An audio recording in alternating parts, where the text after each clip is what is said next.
The US Grand Prix at the Circuit of the Americas in Austin is around the corner, and you know what that means. First corner carnage, high-speed drama, and of course, Daniel Ricciardo is back, probably riding a horse, because you can't keep a good cowboy down. But this weekend in the Formula One paddock will be chock full of other stories. The until now unseen feud between Mercedes drivers, and the similar situation at Alpine, the Lance Stroll situation behind the scenes at Aston Martin, and the ongoing hunt for points for America's Yankee homeboy Logan Sargent, whose exclusive autographed merch I'm giving away to one lucky subscriber in the comments of this video, which I'll link down below.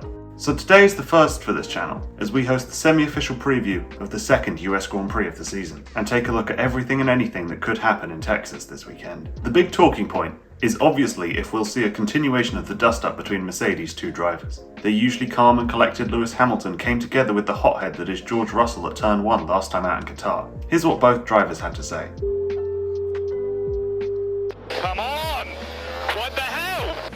Yeah, I'm taken out by my own teammate. So obviously some spicy words were exchanged there, but post-incident, Lewis owned up and took responsibility on social media, with Mercedes admin quick to post a video clip of the two drivers making up after the race. So are we making a mountain out of a molehill? Possibly. But there's been a deep current of rivalry in that Silver Arrows garage for a while now, which we can trace back at least as far as Zandvoort in 2022, where some of you will remember Russell pushing for the choice to pit for new softs and challenge their teammate, instead of defending Lewis's rear from the team's rivals, clearly believing they have what it takes to be a genuine competitor to Mercedes' 7, arguably 8-time world champion. But while all this media circus is going on, Mercedes have quietly announced they're bringing a brand new floor upgrade to Austin. But before any members of LH44 Nation, myself included, get too excited, this isn't going to be an instant fix to suddenly be 10 seconds clear of Red Bull. Instead, Mercedes technical director James Allison has confirmed that this package is more aimed towards the future, gathering data to see if Mercedes' big revolutionary concept for 2024 has them on the right path.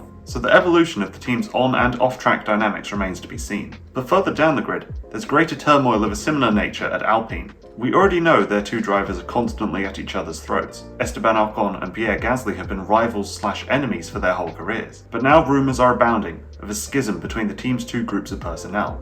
The British contingent, based in Enston, and the representatives from Renault in France. Alpine have been plagued by inconsistency and upheaval all year, with key senior figures either being sacked, quietly replaced, or just walking away because they've had enough. Bullish team principal Otmar Safnauer foremost among them. And with Austin's Circuit of the Americas being a track that rewards solid straight-line speed, especially down its high-speed backstretch, it looks like it could be another bleak day for Alpine, with their under-delivering, underpowered Renault engine. And speaking of bleak, that's how the outlook is for Aston Martin's Lance Stroll, who had a disastrous weekend in Qatar.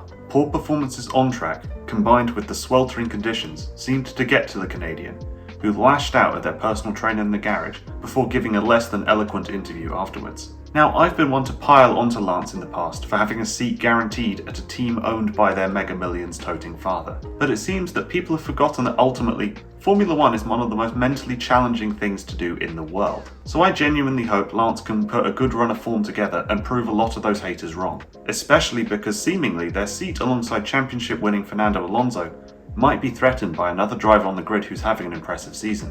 Japan's Yuki Tsunoda, who's been linked with the Aston Martin seat as part of their upcoming engine deal with Honda, which won't help Lance's sense of stress either. But since I'm biased, I'm hoping that whatever progress Lance does make doesn't come at the expense of another driver, that of the number 2 Williams car, America's own Logan Sargent, who many of my wonderful subscribers have predicted will score their first points this weekend. Much like their compatriot from north of the border, Logan had a rough weekend at the Lusail circuit, having to retire from the race due to being unable to maintain consciousness in the extreme heat and humidity, despite being a Florida native themselves. Now, all jokes aside, if this is happening in 2023, with all the extreme cooling technology that drivers wear, then maybe we have to start considering that all these races in dangerously hot places in the Middle East aren't worth the money they bring into the sport. Just a thought there, Formula One management. But back to Logan, who's been fully backed by their team principal, James Vowles, to earn their seat going into 2024. And what better place to do that than in one of their home Grand Prix, under the biggest dang flag you've ever seen. What are your predictions for this race weekend? Let me know down in the comments. And if you're right, remember to check back and let me know. And if you enjoyed that video, please remember to hit like, subscribe, and click the link below where you can decide what content I cover next. But as always, I'd like to say thank you very much for watching, stay safe out on the road, and I'll see you next time. Dale Earnhardt Jr. takes it. Lewis Hamilton, champion of the world. Stuart Cancan, 4 times title holder.